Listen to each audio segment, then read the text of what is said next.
S ಆದ್ಮೇಲೆ ತಮಗೆಲ್ಲರಿಗೂ ಮಾರ್ಗದರ್ಶಿ ಸ್ಟಡಿ ಸರ್ಕಲ್ ಕೊಪ್ಪಳ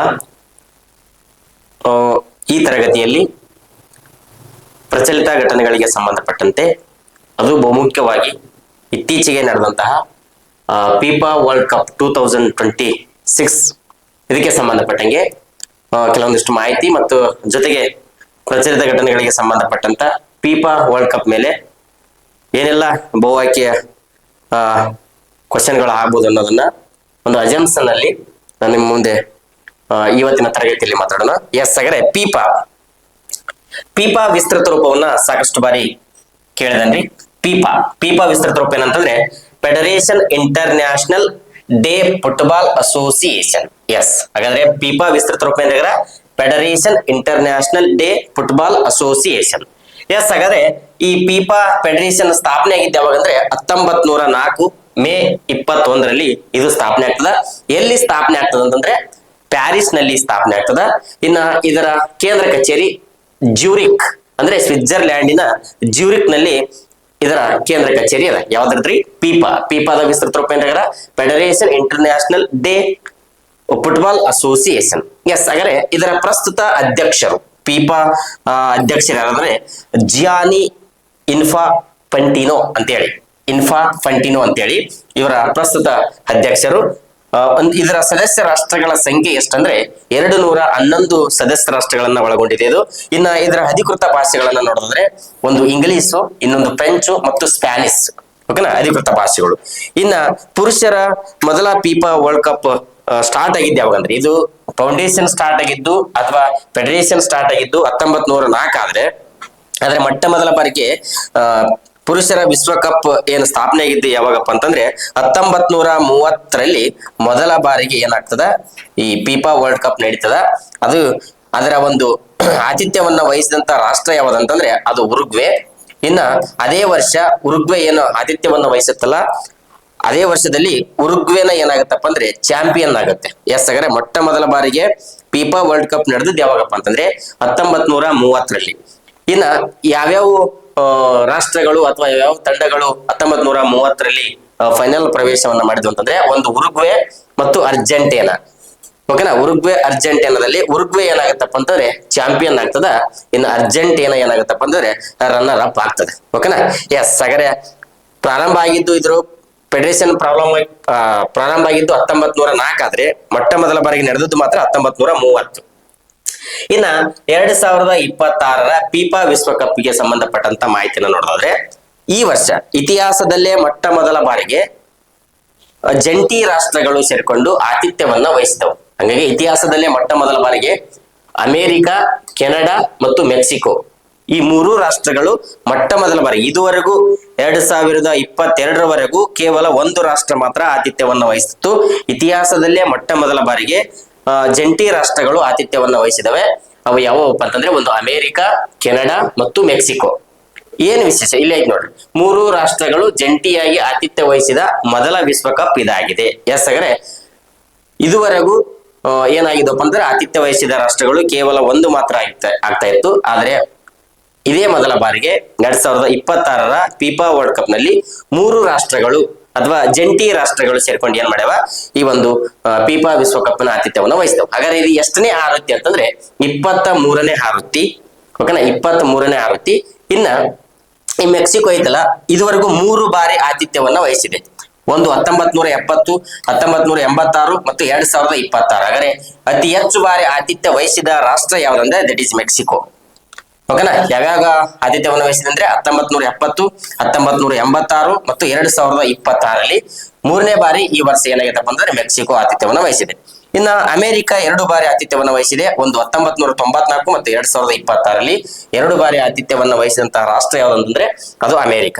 ಇನ್ನ ಕೆನಡಾ ಮೊಟ್ಟ ಮೊದಲ ಬಾರಿಗೆ ಆತಿಥ್ಯ ವಹಿಸಿದಂತ ರಾಷ್ಟ್ರ. ಓಕೆನಾ, ಇದುವರೆಗೂ ಕೇವಲ ಒಂದು ಬಾರಿ ಅಂದ್ರೆ ಇದು 2026ರಲ್ಲಿ ಮೊಟ್ಟ ಮೊದಲ ಬಾರಿಗೆ ಆತಿಥ್ಯವನ್ನ ವಹಿಸಿದಂತಹ ರಾಷ್ಟ್ರ ಯಾವ್ದಪ್ಪ ಅಂತಂದ್ರೆ ಅದು ಕೆನಡಾ. ಇನ್ನ 2026ರ ಫಿಫಾ ವರ್ಲ್ಡ್ ಕಪ್ ಎಲ್ಲಿಂದ ಎಲ್ಲಿ ತನಕ ನಡೀತಪ್ಪ ಅಂತಂದ್ರೆ ಜೂನ್ 11ರಿಂದ ಜುಲೈ 19, 2026 ಅಂದ್ರೆ ಜುಲೈ 19ರಲ್ಲಿ ಫೈನಲ್ ಪಂದ್ಯ ಆಗ್ತದೆ. ಓಕೆನಾ. ಒಟ್ಟು ಎಷ್ಟು ತಂಡಗಳು? ಮೊಟ್ಟ ಮೊದಲ ಬಾರಿಗೆ 48 ತಂಡಗಳು ಭಾಗವಹಿಸಿ ನೋಡ್ರಿ ಇದುವರೆಗೂ. ಓಕೆನಾ. ಒಟ್ಟು ಪಂದ್ಯಗಳು ಎಷ್ಟಿದೆ ಅಂದ್ರೆ 104 ಪಂದ್ಯಗಳು ಇದು. ಅದರಲ್ಲಿ ಫೈನಲ್ ಪಂದ್ಯ ನಡೆದಿದ್ದು ಎಲ್ಲಪ್ಪ ಅಂತಂದ್ರೆ ನ್ಯೂಯಾರ್ಕ್ನ ನ್ಯೂ ಜೆರ್ಸಿ ಎಂಬಲ್ಲಿ ನಡೆದ ನೋಡ್ರಿ. ಓಕೆನಾ. ನ್ಯೂಯಾರ್ಕ್ನ ನ್ಯೂ ಜೆರ್ಸಿಯಲ್ಲಿ ನಡೆದ. ಓಕೆನಾ. ಎಸ್ಸಗರ ಫೈನಲ್ ಪಂದ್ಯಕ್ಕೆ ಸಂಬಂಧಪಟ್ಟಂಗೆ.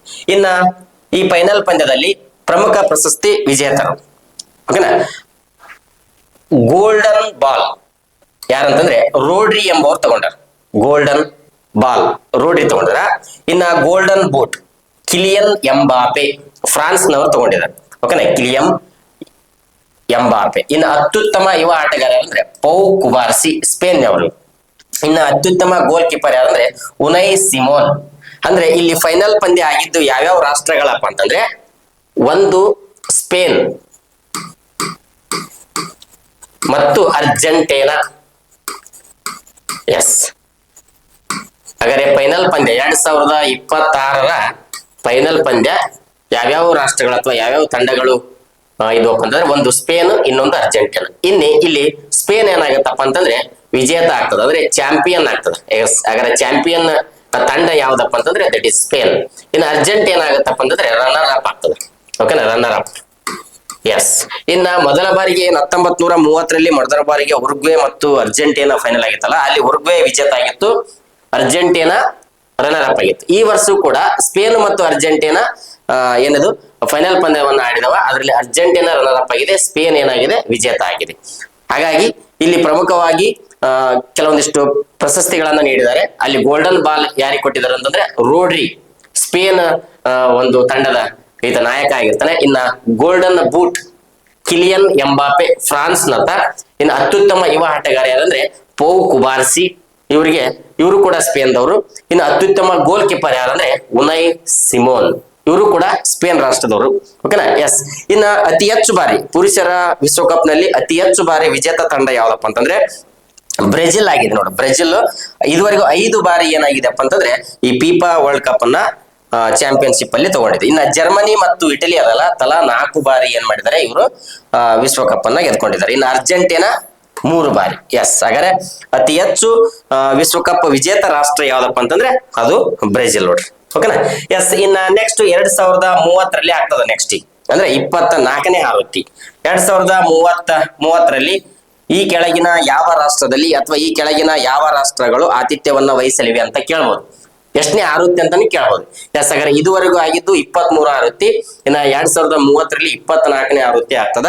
ಇನ್ನು ಆತಿಥ್ಯ ವಹಿಸುವಂತ ರಾಷ್ಟ್ರಗಳು ಯಾವ ಅಂತಂದ್ರೆ ಒಂದು ಮೊರಾಕೊ, ಪೋರ್ಚುಗಲ್ ಮತ್ತು ಸ್ಪೇನ್ ನಲ್ಲಿ ನಡೆಯಲಿವೆ. ಓಕೆನಾ. ಈ 3 ರಾಷ್ಟ್ರಗಳು ಏನ್ ಮಾಡಿದ್ರಿ 2030ರಲ್ಲಿ.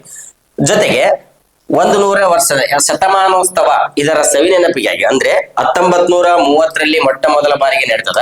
1930ರಿಂದ 2030ಕ್ಕೆ 100 ವರ್ಷ ಆಗ್ತದೆ. ಈ 100 ವರ್ಷ ಆಗುವ ಉದ್ದೇಶದಿಂದ 100ನೇ ವರ್ಷದ ಶತಮಾನೋತ್ಸವವನ್ನ ಆಚರಣೆ ಮಾಡ್ತಾರೆ. ಅದರ ಸವಿ ನೆನಪಿಗಾಗಿ ಮೊದಲಿನ 3 ಪಂದ್ಯಗಳು ಉರುಗ್ವೆ, ಅರ್ಜೆಂಟೀನಾ ಮತ್ತು ಪರಾಗ್ವೆನಲ್ಲಿ ನಡೆಯಲಿದೆ. ಇದರ ಸವಿ ನೆನಪಿಗೆ ಯಾಕೆ ಉರುಗ್ವೆದಾಗ ನಡೆಸ್ತಾರಪ್ಪ ಅಂತಂದ್ರೆ ಇದು ವಿಶ್ವಕಪ್ ಮೊದಲ ಚಾಂಪಿಯನ್, ಆ ಕಾರಣಕ್ಕೋಸ್ಕರ ಉರುಗ್ವೆದಲ್ಲಿ ನಡೆಯಲಿದೆ. ಓಕೆನಾ. ಎಸ್. ಇನ್ನ ಇದಕ್ಕಿಂತ ಪೂರ್ವದಲ್ಲಿ ಏನು 2022ರಲ್ಲಿ ಫಿಫಾ ವರ್ಲ್ಡ್ ಕಪ್ ಆಗಿತ್ತಲ್ಲ, ಅದನ್ನ ಆತಿಥ್ಯವನ್ನು ವಹಿಸಿದಂತ ರಾಷ್ಟ್ರ ಯಾವ್ದಂತಂದ್ರೆ ಕತಾರ್ ನೋಡ್ರಿ, ಕತಾರ್. ಓಕೆನಾ. ಇನ್ನ ಇದು 22ನೇ ಆವೃತ್ತಿ ಆಗಿತ್ರಿ. ಈ ವರ್ಷ ನಡೆದದ್ದು 23ನೇ ಆವೃತ್ತಿ. ಇನ್ನು 2030ರಲ್ಲಿ ಏನ್ ನಡೆದಿದೆಯಲ್ಲ ಅದು 24ನೇ ಆವೃತ್ತಿ ಆಗಿದೆ. ಎಸ್. ಹಾಗಾದ್ರೆ 2022ರ ಫೈನಲ್ ಪಂದ್ಯ ಎಲ್ಲಿ ಆಗಿತ್ತಪ್ಪ ಅಂತಂದ್ರೆ ಯಾವ್ಯಾವ ರಾಷ್ಟ್ರಗಳಿದ್ವು ಅಂದ್ರೆ ಒಂದು ಅರ್ಜೆಂಟೀನಾ ಮತ್ತು ಫ್ರಾನ್ಸ್. ಇದ್ರಾಗ ಚಾಂಪಿಯನ್ಶಿಪ್ ತಗೊಂಡಿದ್ದು ಯಾರಂದ್ರೆ ಅರ್ಜೆಂಟೀನಾ. ಇನ್ನ ರನ್ನರ್ ಅಪ್ ಯಾವ್ದಾಗಿತ್ತು ಅಂದ್ರೆ ಫ್ರಾನ್ಸ್ ಆಗಿತ್ತು ನೋಡ್ರಿ. ಅಂದ್ರೆ ಆಲಿಯನ್ ಚಾಂಪಿಯನ್ಸ್ ಈ ವರ್ಷ ಏನಾಗಿದ್ದಾರೆ ರನ್ನರ್ ಅಪ್ ಆಗಿದ್ದಾರೆ. ಅಂದ್ರೆ 2022ರಲ್ಲಿ ಅರ್ಜೆಂಟೀನಾ ಚಾಂಪಿಯನ್ ಆಗಿತ್ತು. ಆದ್ರೆ 2026ರಲ್ಲಿ ಏನಾಗಿತ್ತಪ್ಪ ಅಂದ್ರೆ ಅರ್ಜೆಂಟೀನಾ ರನ್ನರ್ ಅಪ್ ಆಗಿದೆ. ಓಕೆನಾ. ಎಸ್.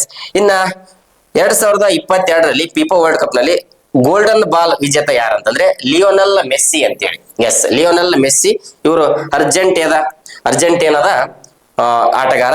ಆತ ಏನಾಗಿತ್ತಪ್ಪ ಅಂತಂದ್ರೆ ಗೋಲ್ಡನ್ ಬಾಲ್ ವಿಜೇತವನ್ನ ಪಡೆದಿದ್ರು. ಓಕೆನಾ. ಎಸ್. ಇನ್ನ ಇದಕ್ಕೆ ಸಂಬಂಧಪಟ್ಟಂಗೆ ಪ್ರಮುಖವಾದ ಕೆಲವೊಂದಿಷ್ಟು ಪ್ರಶ್ನೋತ್ತರಗಳನ್ನು ನೋಡೋಣ, ಬಹು ಆಯ್ಕೆದು. ಎಸ್.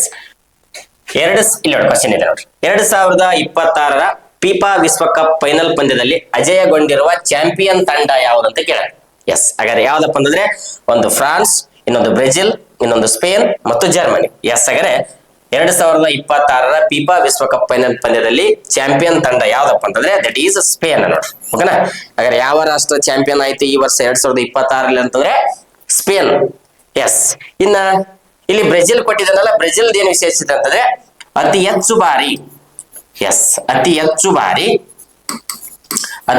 ಬಾರಿ ಚಾಂಪಿಯನ್ ಪಟ್ಟವನ್ನ ಪಡೆದಿರುವಂತ ರಾಷ್ಟ್ರ 5 ಬಾರಿ ಅಂತ ಹೇಳಿದೆ ನಾನು. ಎಸ್ ಅತಿ ಹೆಚ್ಚು ಬಾರಿ ಚಾಂಪಿಯನ್ ಆಗಿದ್ದು ಯಾವ್ದಪ್ಪ ಅಂತಂದ್ರೆ ಬ್ರೆಜಿಲ್ ನೋಡ್ರಿ. ಓಕೆನಾ, ಎಸ್ ಈ ವರ್ಷ ಸ್ಪೇನ್ ಆಗಿದೆ.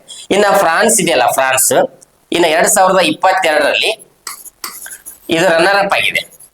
ಎಸ್ 2026ರಲ್ಲಿ ರನ್ನರ್ ಅಪ್ ತಂಡ ಯಾವ್ದಪ್ಪ ಅಂತಂದ್ರೆ ಫ್ರಾನ್ಸ್. ಓಕೆನಾ, ಎಸ್ ಇನ್ನ ನೆಕ್ಸ್ಟ್ ಕ್ವಶನ್ಗೆ ಹೋಗೋಣ್ರಿ.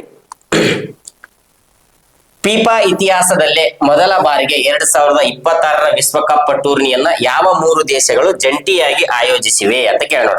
ಎಸ್ ಹಾಗಾದ್ರೆ ಹೇಳಿದ್ರಲ್ಲ, ಇತಿಹಾಸದಲ್ಲೇ ಮೊಟ್ಟ ಮೊದಲ ಬಾರಿಗೆ 3 ರಾಷ್ಟ್ರಗಳು ಸೇರ್ಕೊಂಡು ಏನ್ ಮಾಡವ್ರಿ ಆತಿಥ್ಯವನ್ನ ವಹಿಸಿದ್ವು. ಅವು ಯಾವ ಅಂತಂದ್ರೆ ಒಂದೇ ಆಪ್ಷನ್ಸ್ ಏನದ ನೋಡ್ರಿ ಇಲ್ಲಿ, ಅಮೆರಿಕ, ಕೆನಡಾ ಮತ್ತು Mexico, Brazil, Argentina, Uruguay, England, France ಮತ್ತು ಜರ್ಮನಿ, ಜಪಾನ್, ದಕ್ಷಿಣ ಕೊರಿಯಾ ಮತ್ತು ಚೀನಾ. ಎಸ್ ಹಾಗಾದ್ರೆ ಈ ವರ್ಷ 2026ರಲ್ಲಿ ಫಿಫಾ ವಿಶ್ವಕಪ್ಪಿನ ಆತಿಥ್ಯವನ್ನ ವಹಿಸಿದಂತ ರಾಷ್ಟ್ರಗಳು ಯಾವಪ್ಪ ಅಂತಂದ್ರೆ ಅಮೆರಿಕ, ಕೆನಡಾ ಮತ್ತು ಮೆಕ್ಸಿಕೋ. ಸರಿಯಾದ ಉತ್ತರ ಏನ್ರಿಗಾರ ಅಮೆರಿಕ, ಕೆನಡಾ ಮತ್ತು ಮೆಕ್ಸಿಕೋ. ಎಸ್ ಹಾಗಾದ್ರೆ ಮುಂದಿನ ಕ್ವಶನ್ ಅನ್ನು ನೋಡೋದಾದ್ರೆ ನೆಕ್ಸ್ಟ್ ಕ್ವಶನ್ ರೀ. 2026ರ ಫಿಫಾ ವಿಶ್ವಕಪ್ ಟೂರ್ನಿಯಲ್ಲಿ ಅತ್ಯುತ್ತಮ ಪ್ರದರ್ಶನಕ್ಕಾಗಿ golden ball, yes golden ball ಪ್ರಶಸ್ತಿ ಪಡೆದ ಆಟಗಾರ ಯಾರು ಅಂತ ಕೇಳೋಣ. ಎಸ್ ಇನ್ನ Kylian Mbappe, Rodri, Lionel Messi, Ferran ಟ್ಯೂರೆಸ್.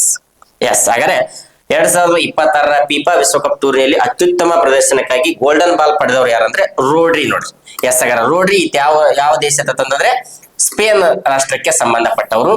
ಇವ್ರಿಗೆ ಏನಾಗುತ್ತಪ್ಪ ಅಂತಂದ್ರೆ 2026ರಲ್ಲಿ ಏನಾಗುತ್ತಪ್ಪ ಅಂತಂದ್ರೆ ಇವರಿಗೆ ಈ ಒಂದು ಪ್ರಶಸ್ತಿ ಗೋಲ್ಡನ್ ಬಾಲ್ ಪ್ರಶಸ್ತಿ. ಇನ್ನ ಲಿಯೋನೆಲ್ ಮೆಸ್ಸಿ ಅದನ್ನಲ್ಲ, ಈತ 2022ರ ವಿಶ್ವಕಪ್ ನಲ್ಲಿ ಏನಾಗಿರ್ತೈತಿ ಈತಗ ಗೋಲ್ಡನ್ ಬಾಲ್ ಏನಾಗಿರ್ತೈತ್ರಿ ಇದು ಒಂದು ಪ್ರಶಸ್ತಿಯನ್ನ ಪಡೆದಿರುವಂತಹ ಆಟಗಾರ ಆಗಿರ್ತಾನೆ. ಯಾರ ಲಿಯೋನೆಲ್ ಮೆಸ್ಸಿ ನೋಡ್ರಿ. ಎಸ್ ಇನ್ನ ನೆಕ್ಸ್ಟ್ ಇನ್ನೊಂದು ಕ್ವಶನ್ ನೋಡೋದಾದ್ರೆ 2026ರ ಆವೃತ್ತಿಯಲ್ಲಿ ಫಿಫಾ ವಿಶ್ವಕಪ್ ಇತಿಹಾಸದಲ್ಲೇ ಮೊದಲ ಬಾರಿಗೆ ಒಟ್ಟು ಎಷ್ಟು ತಂಡಗಳು ವಹಿಸಿದ್ದವು ಅಂತ ಕೇಳೋಣ. ಎಸ್ ಇನ್ನ ಮೊಟ್ಟ ಮೊದಲ ಬಾರಿಗೆ 48 ತಂಡಗಳು, ಇಲ್ಲಿ ಆಪ್ಷನ್ಸ್ ಏನದ 32 ತಂಡ, 36 ತಂಡ, 40 ತಂಡಗಳದಾವ. ಇನ್ನು ಇತಿಹಾಸದಲ್ಲೇ ಮೊಟ್ಟ ಮೊದಲ ಬಾರಿಗೆ ಅತಿ ಹೆಚ್ಚು 48 ತಂಡಗಳು ಏನ್ ಮಾಡಿದವ್ರಿ 2026ರಲ್ಲಿ ಏನ್ ಮಾಡಿದವೆ ಭಾಗವನ್ನ ವಹಿಸಿದವು. ಎಸ್ ಇನ್ನು ನೆಕ್ಸ್ಟ್ 5ನೇ ಕ್ವಶನ್, ವಿಶ್ವ ಕಪ್ ಫುಟ್ಬಾಲ್ ನಿಯಂತ್ರಣ ಸಂಸ್ಥೆಯಾದ FIFA, yes FIFA federation of international de football association, ಇದರ ಕೇಂದ್ರ ಕಚೇರಿ ಹೆಡ್ ಕ್ವಾರ್ಟರ್ಸ್ ಎಲ್ಲಿದೆ, ಪ್ರಧಾನ ಕಚೇರಿ ಎಲ್ಲಿದೆ ಅಂತ ಕೇಳ. ಪ್ಯಾರಿಸ್ ನ ಫ್ರಾನ್ಸ್, ಇನ್ನೊಂದು ಜ್ಯೂರಿಚ್ ಸ್ವಿಟ್ಜರ್ಲ್ಯಾಂಡ್ ನ ಜ್ಯೂರಿಚ್, ಲಂಡನ್ ನ United Kingdom UK the London, ಇನ್ನ ಸ್ಪೇನ್ ನ ಮ್ಯಾಡ್ರಿಡ್ ಅಂತ ಕೊಟ್ಟಿದ್ರು. ಎಸ್ ಹಾಗಾದ್ರೆ ಇದರ ಸರಿಯಾದ ಉತ್ತರ ಹಾಗಾದ್ರೆ ಫಿಫಾ ಫೌಂಡೇಶನ್ ಅಥವಾ ಫೆಡರೇಷನ್ ಕೇಂದ್ರ ಕಚೇರಿ ಅಂದ್ರೆ ಜ್ಯೂರಿಚ್ ಅಥವಾ ಜ್ಯೂರಿಕ್, ಸ್ವಿಟ್ಜರ್ಲ್ಯಾಂಡಿನ ಜ್ಯೂರಿಕ್ ನಲ್ಲಿದೆ. ಇನ್ನು ಫ್ರಾನ್ಸ್ ನ ಪ್ಯಾರಿಸ್ ಐತಲ್ಲ ಇಲ್ಲಿ ಸ್ಥಾಪನೆ ಆಗಿದೆ. ಅದು ಫೆಡರೇಷನ್ ಸ್ಥಾಪನೆ ಆಗಿದೆ ಇಲ್ಲಿ ಅಂದ್ರೆ ಫ್ರಾನ್ಸ್ ನ ಪ್ಯಾರಿಸ್, ಬಟ್ ಫಿಫಾ ಪ್ರಸ್ತುತ ಕೇಂದ್ರ ಕಚೇರಿಯಲ್ಲಿ ಅಂದ್ರೆ ಜ್ಯೂರಿಚ್ ಅಥವಾ ಜ್ಯೂರಿಕ್ ಅಂತ ಕೊಟ್ಟಿದ್ದಾರೆ ಕೆಲವೊಂದು ಪುಸ್ತಕದಲ್ಲಿ. ಜ್ಯೂರಿಕ್ ಸ್ವಿಟ್ಜರ್ಲ್ಯಾಂಡಿನ ಜ್ಯೂರಿಕ್ ನಲ್ಲಿ ಐತಿ. ಓಕೆನಾ. ಎಸ್ ಇನ್ನ ನೆಕ್ಸ್ಟ್ ಕ್ವಶನ್ ಅನ್ನು ನೋಡೋದಾದ್ರೆ 2026ರ ಫಿಫಾ ವಿಶ್ವಕಪ್ ಫೈನಲ್ ಅಲ್ಲಿ ರನ್ನರ್ ಅಪ್ ತಂಡ ಯಾವ್ದಂತ ಕೇಳೋಣ. ಎಸ್ ಒಂದನೇ ಆಪ್ಷನ್ಸ್ ಉರುಗ್ವೆ ಅದ, ಎರಡನೇದು ಬ್ರೆಜಿಲ್ ಅದ, ಮೂರನೇದು ಸ್ಪೇನ್ ಅದ, ನಾಲ್ಕನೇದು ಅರ್ಜೆಂಟೀನಾ ಅದ. ಎಸ್ ಹಾಗಾದ್ರೆ 2026ರ ವಿಶ್ವಕಪ್ ಫೈನಲ್ ಪಂದ್ಯದಲ್ಲಿ ಯಾವ್ದು ರನ್ನರ್ ಅಪ್ ಆಗಿದೆಯಪ್ಪ ಅಂತಂದ್ರೆ ಉರುಗ್ವೆ ಐತಲ್ಲ, ಇದು ಮೊದಲ ಚಾಂಪಿಯನ್ ಹೌದಾ 1930ರಲ್ಲಿ. ಎಸ್ ವಿಶ್ವಕಪ್ ಏನದು ಫಿಫಾದ ವಿಶ್ವಕಪ್ ಚಾಂಪಿಯನ್ ಮೊದಲ ಚಾಂಪಿಯನ್ ಯಾವ್ದಂತಂದ್ರೆ 1930ರಾಗ ಆಗ್ತದಲ್ಲ, ಯಾವ್ದಪ್ಪ ಅಂತಂದ್ರೆ ಅದು ಉರುಗ್ವೆ. ಇನ್ನ ಬ್ರೆಜಿಲ್ ಅದಲ್ಲ, ಇದು 5 ಬಾರಿ ಚಾಂಪಿಯನ್ ಆಗಿದೆ ಅಂತ ಹೇಳಿದ್ರಲ್ಲ, 5 ಬಾರಿ ಚಾಂಪಿಯನ್ ಆಗಿದೆ.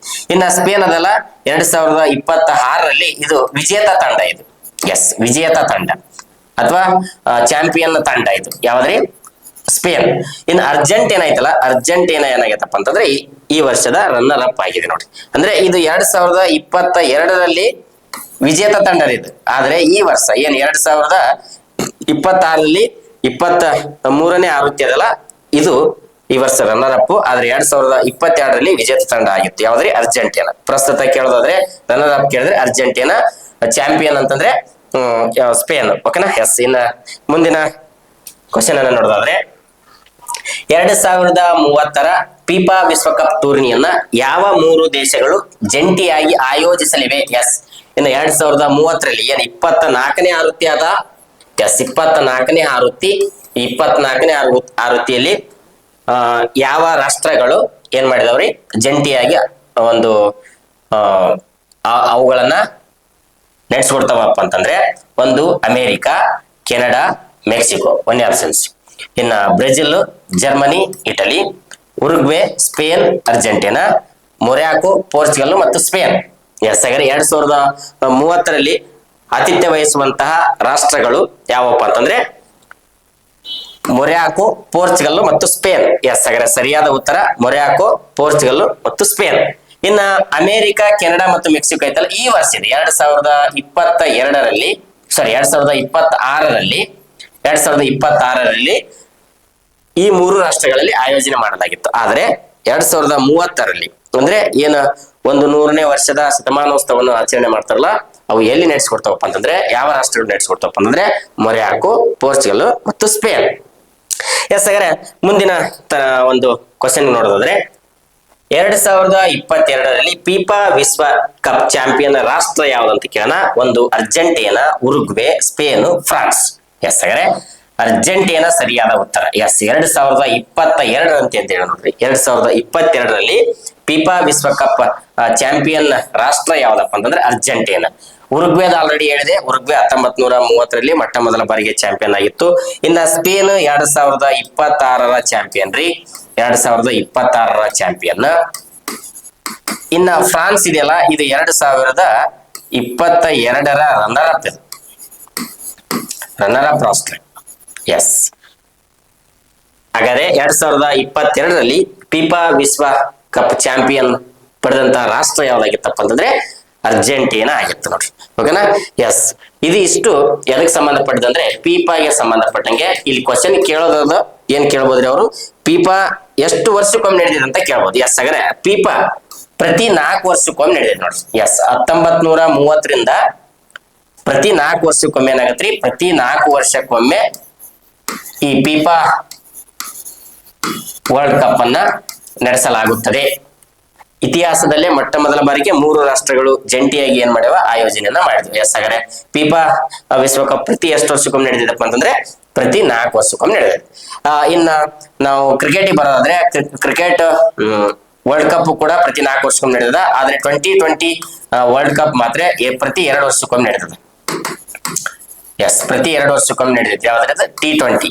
ಇನ್ನ ಒನ್ ಡೇ ಏನಾದ್ರೂ ವರ್ಲ್ಡ್ ಕಪ್ ಆದ್ರೆ ಅದು ಕೂಡ ಪ್ರತಿ 4 ವರ್ಷಕ್ಕೊಮ್ಮೆ ನಡೆದಿತ್ತು. ಓಕೆನಾ? ಎಸ್. ಇದು ಇಷ್ಟು ಫಿಫಾಗೆ ಸಂಬಂಧಪಟ್ಟಂತಹ ಮಾಹಿತಿ ರೀ. ಇನ್ನ ನೆಕ್ಸ್ಟ್ ಇಲ್ಲಿ ನಿಮ್ಗೇನಾದ್ರೂ ಹೆಚ್ಚಿನ ತರಗತಿಗಳು ಬೇಕಾಗಿದ್ರೆ ನಮ್ಮ ಮಾರ್ಗದರ್ಶಿ ಸ್ಟಡಿ ಸರ್ಕಲ್ ಆ್ಯಪ್ ಇದೆ. ಅಲ್ಲಿ ಪ್ಲೇಸ್ಟೋರ್ ನಲ್ಲಿ ಈ ಆಪ್ ಅನ್ನ ಡೌನ್ಲೋಡ್ ಮಾಡಿಕೊಂಡು ಇಲ್ಲಿ ಪೇ ಕ್ಲಾಸಸ್ ಇರ್ತವೆ. PST ಇರ್ಬೋದು, GPST ಇರ್ಬೋದು, ಮತ್ತು ಪ್ರತ್ಯೇಕವಾಗಿ ಮೆಥಡ್ಗೆ ಸಂಬಂಧಪಟ್ಟ ಗಣಿತ ವಿಜ್ಞಾನ ಮತ್ತು ಸಮಾಜ ವಿಜ್ಞಾನ, ಇನ್ನು PSTR 1 to 5th ವರೆಗೂ, ಮತ್ತು ಕ್ರೈಸ್ಗೆ ಸಂಬಂಧಪಟ್ಟಂತಹ ಸಾಮಾನ್ಯ ಜ್ಞಾನ ಇರ್ಬೋದು ಮತ್ತು ವಿಷಯವಾರು ಇರ್ಬೋದು, ಅವುಗಳನ್ನ ಈ ಒಂದು ಪ್ಲೇಸ್ಟೋರ್ ನಲ್ಲಿ ಮಾರ್ಗದರ್ಶಿ ಸ್ಟಡಿ ಸರ್ಕಲ್ ಒಂದು ಆ್ಯಪ್ ಅನ್ನ ಬಳಸಿ ನೀವು ಕ್ಲಾಸ್ ಅನ್ನ ತಗೋಬಹುದು. ಇಲ್ಲಿ ಡಿಸ್ಕೌಂಟ್ ಕೂಡ ಇರುತ್ತೆ. ಓಕೆನಾ? ಎಸ್. ಇದುವರೆಗೂ ತರಗತಿಯನ್ನ ವೀಕ್ಷಣೆ ಮಾಡೋದಕ್ಕಾಗಿ ಎಲ್ಲರಿಗೂ ಧನ್ಯವಾದಗಳು.